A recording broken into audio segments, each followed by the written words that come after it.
Hiya, I'm Jasper, and welcome to your video review for The Last Witch Hunter.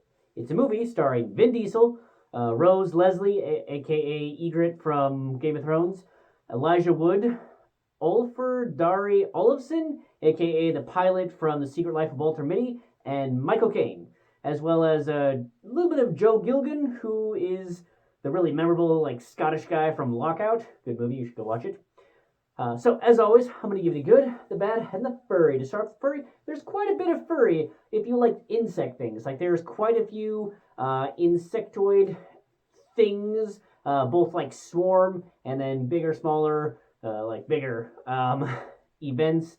But outside of that, yeah, I guess, there's a little bit of butterflies, but like, outside of that, there's not really anything. Moving on to the good and the bad. So, this movie I guess didn't get a super great reception in the U.S. and so there was originally plans for a sequel, but then obviously that hasn't happened since this movie came out in 2015, and still no sequel.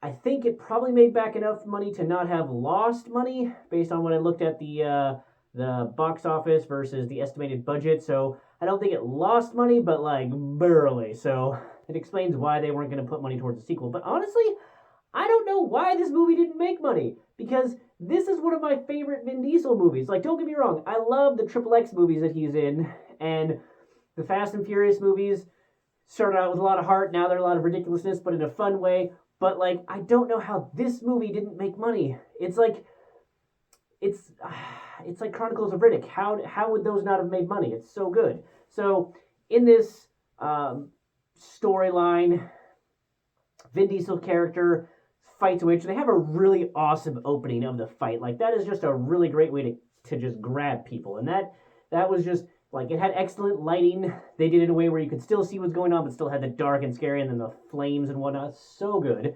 And just the action involved with that was awesome. And then Vin Diesel does a really good job of playing a guy who, like, so they fight this witch, and the witch curses him with immortality. And so he does a really good job of playing a guy who's like, hey man, I've been around for 800 years. So I know a thing or two because I've seen a thing or two, and he just has. I personally think he had that gravitas to portray the guy who's just, he's living his life and he's taken out bad, but he knows the difference between a bad witch and a good witch, or at least a witch that's like not out there trying to hurt anybody. And I think that he does a really good job of showing how somebody could be existing in 800 years, like having lived 800 years to, adapt with the times and then just be like chill and just do his thing. What I can say is that probably the main thing that I think would maybe have made it difficult for this movie to make money is that it's hard to have a protagonist whose literal thing is that he is invulnerable. So, yes, he's immortal, but like, it's not just that he can't die of old age, but like, as far as we can tell from the beginning of the movie, nothing can kill him. So it makes a lot of the like dangerous situations that he is in a little bit harder. But the thing is that what's another movie character actor thing that you've seen that's really, really interesting, even though the character is basically invulnerable? If you haven't said Wolverine yet, like, you shoulda. But yeah, so Wolverine and the X-Men and whatnot, like, that is a very interesting character and does an interesting time. And yeah, there was the Logan movie at the very end, but like, Wolverine is a very interesting character, even though he can heal from basically anything. So I think that the Last Witch Hunter's character, Calder, is an interesting character and does a good job with that.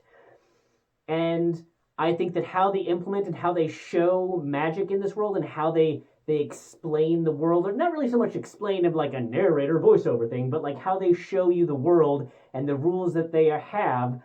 I think they just do it so well because it's so organic in how they show you the rules without like bludgeoning you over the head with like, you can't do this in this realm and you can do this. Like, I thought they did a really awesome job of that.